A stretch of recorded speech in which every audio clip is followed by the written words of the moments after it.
میں نے کوئی نہ سنی، اللہ بلاتا رہا میں کوئی نہ آیا، وہ بار بار صدائیں دیتا رہا اور میں اتنا دور ہوتا گیا، وہ رحمت کے دروازے کھولتا گیا، میں اتنا دلیر ہوتا گیا، وہ اپنی ستاری کے چادر کو گہرا کرتا چلا گیا اور میں اور آپ اتنا دلیر ہوتے چلے گئے۔ ادھر زمین فریاد کر رہی تھی، اللہ تو مجھے کب اجازت دے گا، ادھر پانی فریاد کر رہے تھے، ادھر فرشتے فریاد کر رہے تھے، اور ادھر انسان کی توبہ تھی کہ ہونے کا نام نہ لے رہی تھی۔ اللہ مہلت دے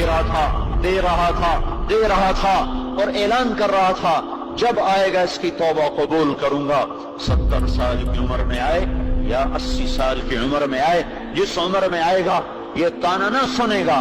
پہلے کہاں تھے اب کیوں آئے ہو، پہلے کہاں تھے اب کیوں آئے ہو، یہ تانا نہ سنے گا کہ دھرتی تو گناہوں سے بھر دی، رواں داغ تم نے گناہوں سے کر دیا، اب میرے پاس کیا لینے آئے ہو، یہ کبھی نہ سنے گا۔ جس عمر میں جس حال میں توبہ کرے گا اپنے رب کو استقبال میں پائے گا۔ کیسا استقبال؟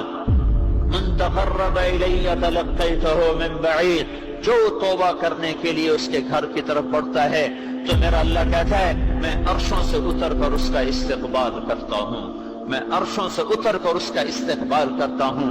اتنی سب کچھ ہونے کے بعد بھی زنا کے اڈے چلتے رہے، عزتیں نیلام ہوتی رہی، جوانیاں داغدار ہوتی رہیں، شراب کے بھٹیاں چلتی رہیں، بڑے بڑے ہوٹل زنا کے اڈے بن گئے،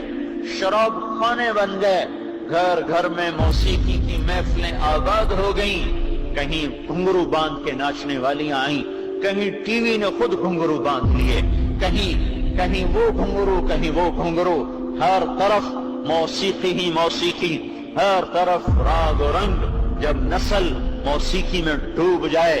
جب نسل گانوں میں